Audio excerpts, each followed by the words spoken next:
امریکی صدر Donald Trump نے یہ کہا ہے کہ 10 سے 15 دن کے اندر ہم ایران پر حملہ کر سکتے ہیں. پھر سے انہوں نے یہ بیان دیا ہے. بس وہ بیانات کے بادشاہ ہے. صبح اٹھتے ہیں ایک بیان جاری کر دیتے ہیں.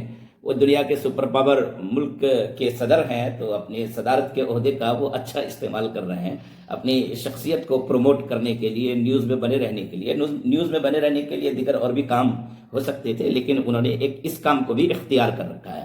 لہٰذا انہوں نے بیان جاری کیا ہے کہ 10 سے 15 دن کے اندر ہم ایران پر حملہ کر سکتے ہیں. Limited strike. میں نے کہا تھا ایک دوسری ویڈیو میں کہ وہ لمیٹڈ اسٹرائک کرنا چاہتے ہیں, کیونکہ اتنا تام جھام لے کر کے اور اتنا ہتھیار لے کر کے, فائٹر جیٹ اور بحری بیڑے, 2 بحری بیڑے, ایک بحر روم میں ہے اور ایک بحر عمان میں ہے, انہوں نے لا رکھے ہیں وہاں پر. اور بھی بہت ساری تیاریاں کر رکھی, یعنی ایران کو دبوچ لیں گے, دبا لیں گے, ختم کر دیں گے, اس کی جڑ کو اکھاڑ دیں گے, وہاں پر رجیم چینج کر دیں گے, آیت اللہ خامنئی کو مار دیں گے. ایک ملک بیچارہ وہ سوچنے پر مجبور ہے کہ کیا کریں, ہماری کیا غلطی ہے. ہم پر سینکشنز لگائے جا رہے ہیں, ہم پر پابندیاں لگائی جا رہی ہے, بندشیں لگائی جا رہی ہے, ہم تیل نہیں بیچ. ہماری غلطی صرف یہ ہے کہ ہم اسلام کے نام پر یہاں پر حکومت کر رہے ہیں. ہم نے ایک شخص کو خلیفۃ المسلمین بنا رکھا ہے, ہم نے ایک فوجی طاقت تیار کر رکھا ہے, ہم نے کچھ میزائلیں تیار کر رکھا ہے جو دور تک مار کر سکتا ہے, یہاں تک کہ امریکہ تک پہنچ سکتا ہے.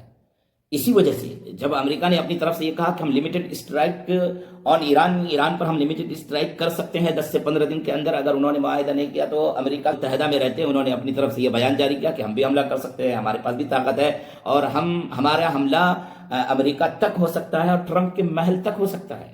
یہ اعلان کیا انہوں نے. عباس آراغچی صاحب نے کہا بھائی بات چیت چل رہی ہے, معاہدہ ہو رہا ہے, گفتگو ہو رہی ہے, جنیوا میں گفتگو ہوئی تھی اور گفتگو ہونے کے بعد یہ بات ہوئی تھی کہ ہم پروپوزل پیش کریں, تو آپ کو اتنی جلدی نہیں ہونی چاہیے. ہم پروپوزل تیار کر رہے ہیں, پروپوزل ہمارا 2-3 دن میں یہاں پر پاس ہو جائے گا, اس پروپوزل کو پیش کر دیا جائے گا. ٹرمپ یہ کہتا ہے کہ 0 یورینیم افزودگی, یعنی نیوکلیئر بم جن مادات کے ذریعے بنایا جاتا ہے ان مادات کو بالکل زیرو کرنا ہوگا, آپ کو تیاری نہیں کرنا ہوگا.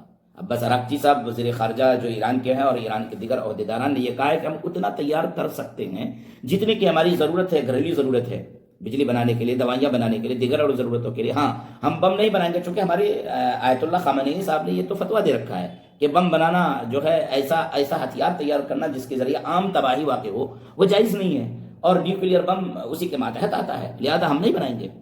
ایران کی طرف سے تو ہمارا یہ اعلان ہے, لیکن امریکہ بابا یہ کہہ رہا ہے کہ نہیں, آپ بم نہیں بنائیں گے, آپ اتنا یورینیم بھی نہیں بنائیں گے, بالکل 0 یورینیم آپ کو بنانا ہوگا. عباس آراغچی صاحب نے کہا ہے کہ ہم پروپوزل تیار کر رہے ہیں, پروپوزل ہم پیش کریں گے, لیکن امریکہ کی طرف سے یہ کہا جا رہا ہے کہ 10 سے 15 دن کے اندر اگر پروپوزل نہیں آیا تو پھر ہم حملہ کر سکتے ہیں. آگے دیکھنا ہوگا کہ حملہ ہوتا ہے کہ نہیں. ویسے لمیٹڈ اسٹرائک ہو بھی سکتا ہے, انٹرنل ان کے درمیان کوئی گفتگو اور سمجھوتا ہو جائے, جیسا کہ پیچھے ہوا ہے کہ آپ اس طرح ہم پر حملہ کریں گے, ہم اس طرح ایک جواب دے دیں گے, دنیا کو بتانے کے لیے ہمارے پاس ہو جائے گا کہ انہوں نے بھی حملہ کیا اور ہم نے بھی جواب دے دیا. تو شاید ابھی ٹرمپ اسی طرح کے کسی راستے کی تلاش میں ہے, چونکہ انہوں نے تیاریاں بہت کر رکھی ہے. اور سننے میں یہ آیا تھا کہ $2 ارب انہوں نے خرچ کر دیا تھا ابھی تک, ابھی اور بھی تیاریاں وہ بڑھا ہی رہے ہیں اور کہہ رہے کہ 10 سے 15 دن کے اندر ہم حملہ بھی کر سکتے ہیں. تو ایک لمیٹڈ اسٹرائک بھی ہو سکتا ہے یا پھر کسی طرح کا کوئی سمجھوتا بھی ہو سکتا ہے. ابھی تک کا جو ڈیولپمنٹ ہے اور ابھی تک کے جو حالات ہیں وہ یہ ہیں کہ گفتگو بھی چل رہی ہے اور جنگ کے حالات بھی بنے ہوئے ہیں, کشیدگی بھی دن بدن بڑھتی جا رہی ہے. السلام علیکم ورحمۃ اللہ وبرکاتہ.